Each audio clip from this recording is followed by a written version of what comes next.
John F. Kennedy. Just saying the name conjures up all these images of youth, of glamour, a story cut way too short. But behind that legend, there's a story of profound contradiction.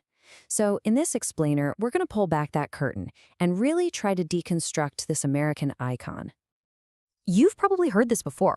This single idea, borrowed from a Broadway musical and very carefully curated by his widow, Jacqueline Kennedy, has pretty much defined JFK's legacy for decades. It frames his presidency as this lost golden age, a time of heroism, idealism, and almost mythical potential. And that's really the big question we're tackling today.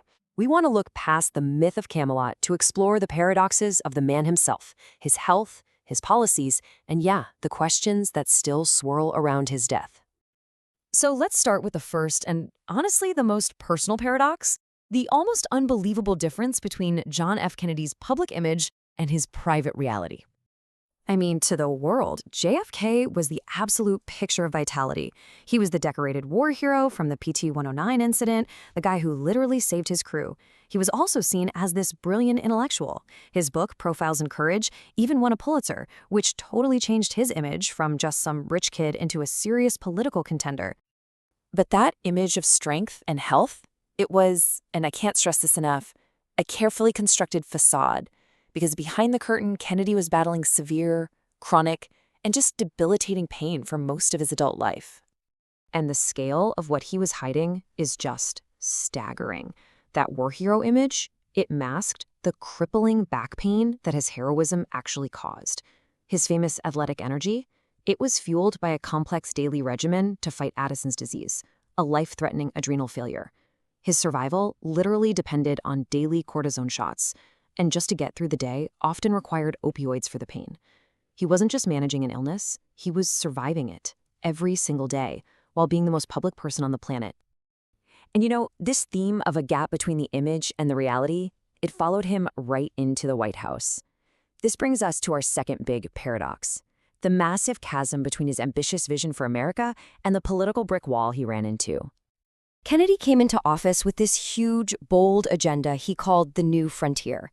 I mean, he was proposing sweeping social reforms, Medicare, federal aid for schools, a landmark Civil Rights Act. It was a promise for a whole new era of American progress. But the hard reality was he couldn't get most of it passed. See, he'd won the 1960 election by one of the slimmest margins in history, which left him with very little political capital. A powerful conservative coalition in Congress just blocked his biggest ideas at almost every turn. And this is what's so fascinating. Kennedy's biggest domestic legacy wasn't what he passed, but the blueprint he created. It was after his assassination that his successor, Lyndon B. Johnson, who was an absolute master of politics, used the national grief and his own incredible skill to push nearly all of Kennedy's stalled agenda into law.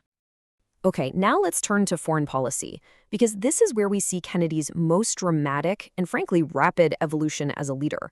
It's a story of idealism, catastrophic failure, and ultimately world-saving triumph. I mean, this shows a leader learning on the job, and learning fast. He starts with the pure idealism of the Peace Corps in March of '61. Just 1 month later, he's overseeing the absolute disaster of the Bay of Pigs invasion.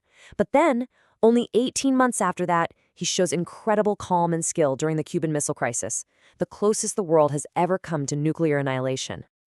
The difference between how he handled these two crises is just stunning. Think about it. For the Bay of Pigs, he trusted a flawed plan he inherited from the CIA, and it blew up in his face. Total humiliation. But he learned a brutal lesson. During the Cuban Missile Crisis, he ignored his military chiefs who were pushing for an airstrike. Instead, he created his own team of advisors, chose a naval blockade, and used careful back-channel diplomacy to pull the world back from the brink. It was a masterclass in strategic restraint.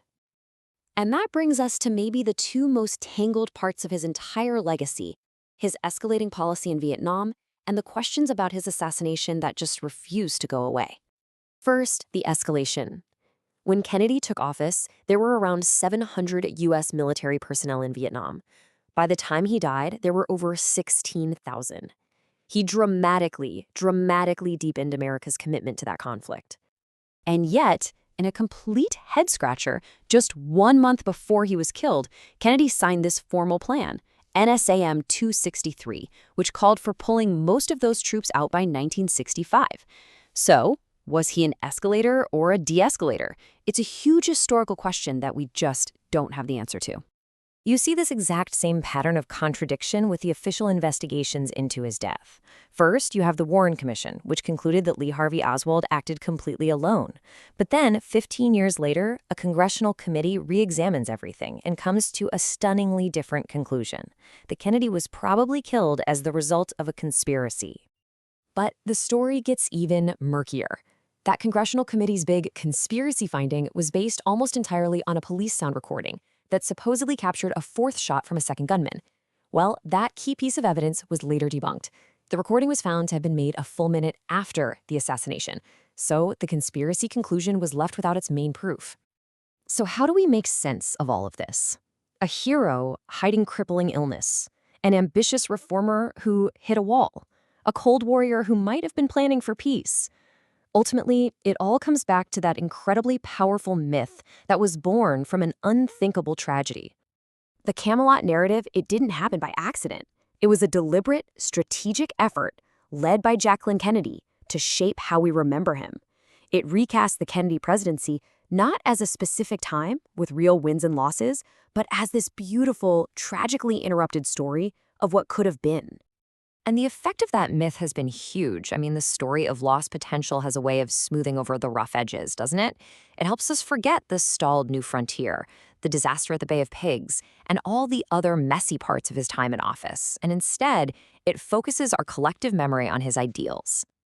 And this leaves us with the ultimate question, the one at the very heart of the Kennedy paradox.